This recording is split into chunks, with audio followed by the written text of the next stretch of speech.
రంగారెడ్డి జిల్లా చేవెళ్ల మండలంలో ఘోర రోడ్డు ప్రమాదం తీరని విషాదాన్ని నింపింది. మీర్జాగూడలో టిప్పర్ బీభత్సం సృష్టించింది.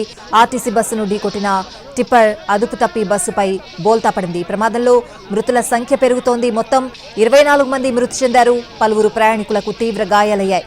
బాధితులను చేవెళ్ల వికారాబాద్ ప్రభుత్వ హాస్పిటల్స్ కి తరలించి చికిత్స అందిస్తున్నారు. గాయపడ్డ వారిలో పలువురు పరిస్థితి విషమంగా ఉన్నట్లు తెలుస్తోంది. మృతుల్లో ఓ పసికందు కూడా ఉండడం కలిచివేస్తోంది. బాధితుల ఆర్తనాదాలతో ఘటనా స్థలం హృదయ విదారకంగా మారిపోయింది.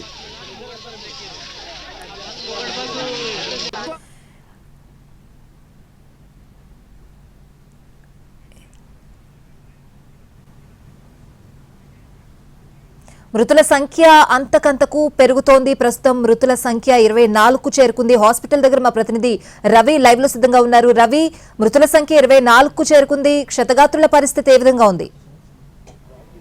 స్వాతి, చేవెళ్ల ప్రభుత్వ ఆసుపత్రిలో రోదనలు మిన్నంటాయి. ఇక్కడ మృతుల కుటుంబాల సభ్యులు కూడా ఇక్కడికి చేరుకుంటున్నారు. ప్రస్తుతం ఎమ్మెల్యే కూడా ఇక్కడికి చేరుకున్నారు. అయితే ఎమ్మెల్యే స్పాట్ కు వెళ్లినటువంటి టైంలో అక్కడ అడ్డుకున్నటువంటి పరిస్థితి కనిపిస్తోంది. చేవెళ్ల నుంచి అటు వికారాబాద్ వెళ్లాలంటేనే వాహనదారులు హడలెత్తే పరిస్థితి ఏర్పడింది. చాలా చిన్న రోడ్డుగా ఉంటుంది. ఏళ్ల తరబడి ఆ రోడ్డును విస్తరించాలని చెప్పినా కూడా ఎవరు పట్టించుకోలేదు. మరి దీనిపైన ఎమ్మెల్యే ఏమంటారు? సార్, మీరు చూశారు, స్పాట్ కి కూడా వెళ్లారు. అక్కడ పరిస్థితి అత్యంత భయానకంగా ఉంది. మృతుల సంఖ్య 24కు చేరుకుంది. ఆ రోడ్డు విస్తరణ మాత్రం ఒక ఇదిగా అధికారికంగా 24కు చేరుకుంది.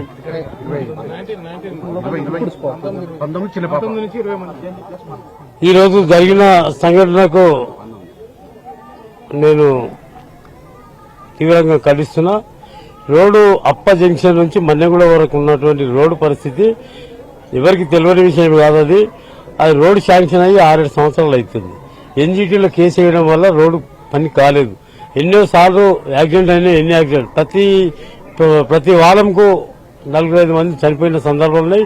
ఇంతకుముందు ఆలూరు దగ్గర కూరగాయల మీద కూడా వెహికల్ పోవడం జరిగింది. అప్పుడు కూడా 6 మంది చనిపోవడం జరిగింది. ఇదంతా కూడా ఎందుకు జరిగిందంటే రోడ్డు ఏదైతే కంజెస్టెడ్ గా ఉండడం వల్ల అది రోడ్ అయింది. అక్కడ జరిగిన స్పాట్ లో ఏదైతే వాళ్ళ ఆరోపణలు, పబ్లిక్ ఆరోపణలు, ఎవరైనా బాధపడుతుంది, ఎవరికైనా ఉంటుంది. నా సాధారణ నేను కూడా అనాల్సి వస్తుంది. ఎందుకంటే రోడ్డు పరిస్థితి, రోడ్డు మొదలే చేసి ఉంటే ఈ యాక్సిడెంట్ కాకుండా కదా అని చెప్పేస్తారు. వాళ్ళ మనోవేదన కాబట్టి ఆ రోడ్డు కారందుకు యాక్సిడెంట్ అయింది. ఇప్పుడు మనల్ని అనేక సార్లు ఆ పర్యావరణ పరిరక్షకులు ఎవరైతే ఎన్జీటీలో కేసేసిన ఎన్జీఓలందరినీ కూడా అనేక సందర్భాల్లో అనేక సమావేశాల్లో వాళ్ళని ఒప్పించడం కోసం ఎన్నో ప్రయత్నాలు చేసినాము. లాస్ట్కి వస్తే మొన్ననే వాళ్ళ కేసు కూడా విత్డ్రా చేయించుకోవడం జరిగింది. వాళ్ళకి చాలా రకాలుగా చెప్పడంతో, నచ్చ చెప్పడంతో కేసు కూడా విత్డ్రా చేసుకోవడం జరిగింది. 2 రోజుల క్రితమే పర్మిషన్ కూడా ఇచ్చారు. పని కూడా స్టార్ట్ అయింది. మరి ఇది అనుకోకుండా అయింది కాబట్టి దానికి ఎవరు కూడా ఏం చేస్తారు? గవర్నమెంట్ తప్పు కాదు. గవర్నమెంట్ శాంక్షన్ చేసింది, అంత అయింది. పర్యావరణ పరిరక్షకులు ఎన్జీటీలో కేసు వేయడం వల్ల ఇన్ని రోజులు ఆగింది. ఒక కేసు లేకపోతే ఎప్పుడో రోడ్ అయిపోతుంది. ఎట్లా సార్ ఇంజురీ అయిన వాళ్ళ పరిస్థితి? చాలా తీవ్రంగా గాయపడినటువంటి వాళ్ళు తీవ్రంగా మనకి ఎట్లా తెలుస్తుంది? ఇప్పుడు తీవ్రంగా గాయపడ్డారు. వివిధ హాస్పిటల్ ఉన్నాడు. వికారాబాద్ లో, పట్నం మహేంద్ర గవర్నమెంట్ హాస్పిటల్లో ఉన్నారు. ఇప్పుడు వాళ్ళందరికీ కూడా ప్రభుత్వము తీవ్రంగా కృషి చేస్తూ కార్పొరేట్ స్థాయి లోపల వాళ్ళకు మెరుగైన వైద్య సదుపాయాలు అందించడానికి ప్రభుత్వం సిద్ధంగా ఉంది.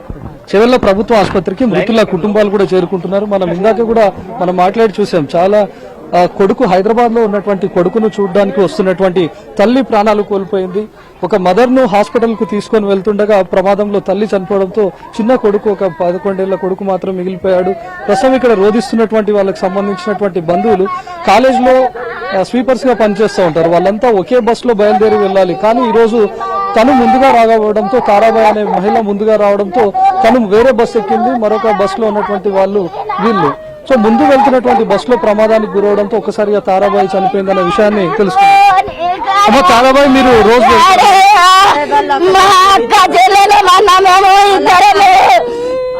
పొద్దుగాల లేచి పనికి వచ్చింది. మేమిద్దరం సంతిలము. ఆమె పెద్ద ఆమె, నేను చిన్న ఆమె. నాకు 2 పిల్లలు, ఆమెకి 2 బిడ్డలు, ఒక కొడుకు. పొద్దుగాల 6 గంటలకు లేచి పనికి వచ్చిరన్నా.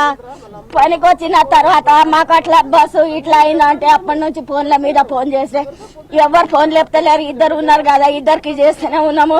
మాకెవ్వరు చెప్తలేరు. ఎవ్వరు లేరు. మరి ఫోన్ అయినా లేపి, ఎవరైనా ఉన్న వాళ్ళు అయినా ఫోన్ అయినా లేపి. మాకైతే తెలుస్తుంది, పొద్దుగాల అట్లాగే ఊరకుండా వస్తున్నాయి. మాకు దయచేసి తెలియదన్నా. మీ అమ్మ ఎన్ని ఇయర్స్ నుంచి పని 6 months వరకు అవుతుంది సార్. 6 గంటలకు వెళ్ళిందన్న. 6 గంటల లోపటే వెళ్ళింది. మాకు ఇప్పుడు తెలిసి చనిపోయిందని, అంటే యాక్సిడెంట్ అయిందని వీళ్ళు ఫోన్ చేశారు. ఇంకా కన్ఫర్మ్ మీ అమ్ముందో లేదో అని చెప్పలేరు. సో ప్రస్తుతం చెవెళ్ల ప్రభుత్వ ఆసుపత్రిలోనే మృతుల కుటుంబాలకు పోస్ట్ మార్టం కూడా జరుగుతోంది. ఎంపీ కొండా విశ్వేశ్వరరెడ్డి కూడా ఇక్కడికి చేరుకున్నారు. అయితే ఇందాక ఎమ్మెల్యే చెప్తున్నటువంటి ప్రకారం నిత్యం ఈ రోడ్లో యాక్సిడెంట్ అవుతా ఉన్నాయి. అప్పా జంక్షన్ నుంచి మొదలు పెడితే అటు వికారాబాద్ వెళ్లే వరకు వాహనదారులు నిత్యం హడలెత్తేటటువంటి పరిస్థితి. చాలా చిన్న రోడ్డుగా ఉంటుంది. ఒకవైపు నుంచి 4-wheeler వస్తుంటే 2-wheeler వెళ్లడానికి కూడా చాలా ఇబ్బందికరమైనటువంటి పరిస్థితులు ఉంటాయి. అలాంటి టైంలో నేషనల్ గ్రీన్ ట్రిబ్యునల్లో కేసు నడుస్తోంది కాబట్టి రోడ్డును విస్తరించలేకపోయాము. కానీ ఎన్జీటీలో వేసినటువంటి కేసును కూడా పర్యావరణ ప్రేమికులు విత్డ్రా చేసుకున్నారు. రోడ్డు పనులను కూడా స్టార్ట్ చేస్తామని చెప్తా ఉన్నారు. నిత్యం ఇక్కడ ప్రమాదాలు జరుగుతూనే ఉంటాయి. ప్రస్తుతం ఇక్కడ ఉన్నటువంటి మహిళకు సంబంధించినటువంటి బంధువులు కూడా చనిపోయారు. చెల్లి చనిపోయింది. ఉదయాన్నే కాలేజ్ కని చెప్పి బయలుదేరినటువంటి చెల్లి ఒకసారిగా ప్రాణాలు కోల్పోవడంతో తను చెవెళ్ల ప్రభుత్వ ఆసుపత్రికి చేరుకుంది. ఏ కాలేజీలో చదువుతుందమ్మా మీ సిస్టర్? ఎప్పుడు వెళ్ళింది? ఉదయం 5 గంటలకి. ఏం పేరమ్మా? నీకు ఎప్పుడు తెలిసింది? మేము హైదరాబాద్ హాస్పిటల్కి వస్తే మధ్యలో యాక్సిడెంట్ అయిందని తెలిసింది. ఇంటికి వెళ్ళి ఫోన్ వచ్చింది. ఆ పాప అదే బస్సులో అయిందంటున్నా. నేను మధ్యలోకి వెళ్ళి రిటర్న్ ఇక్కడ వచ్చినాము. నీకు చెల్లి అవుతుంది? మా పిన్ని కూతురు. సో మృతుల కుటుంబాలంతా ఇక్కడికి చేరుకొని రోధిస్తూ ఉన్నారు. మృతి చెందినటువంటి వాళ్ళలో మంత్స్ బేబీ కూడా ఉంది. కొంతమంది తల్లి తండ్రిని కోల్పోయి కేవలం అనాథలుగా అంబులెన్స్ లో మిగిలిపోయినటువంటి పరిస్థితి. ఇన్ కేసు వాళ్ళు ఇప్పుడు మృతదేహాలు ఇస్తే ఇంటికి తీసుకొని వెళ్దాం అని చెప్పి ఎదురు చూస్తూ ఉన్నారు. ప్రమాదంలో గాయపడినటువంటి పిల్లలు కూడా ఉన్నారు.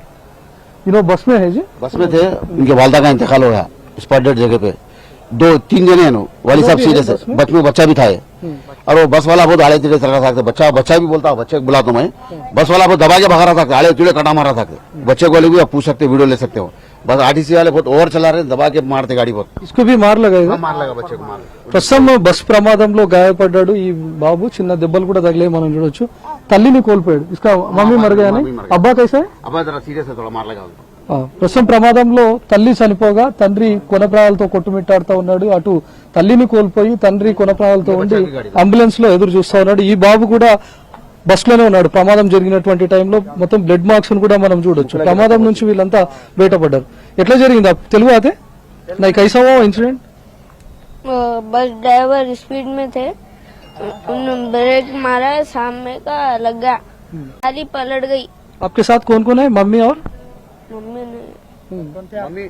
मम्मी थे, अब्बू थे, 2 जने थे, मैं एक था.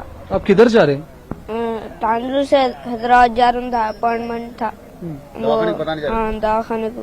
किसको? अम्मी को? बतलाने गए तो फिर वो कंकरे के नीचे आ गए, सांस लेने नहीं आया. आप लोग वो टाइम में सो गए थे? नहीं, इंसिडेंट होने के बाद क्या दिखा आपको?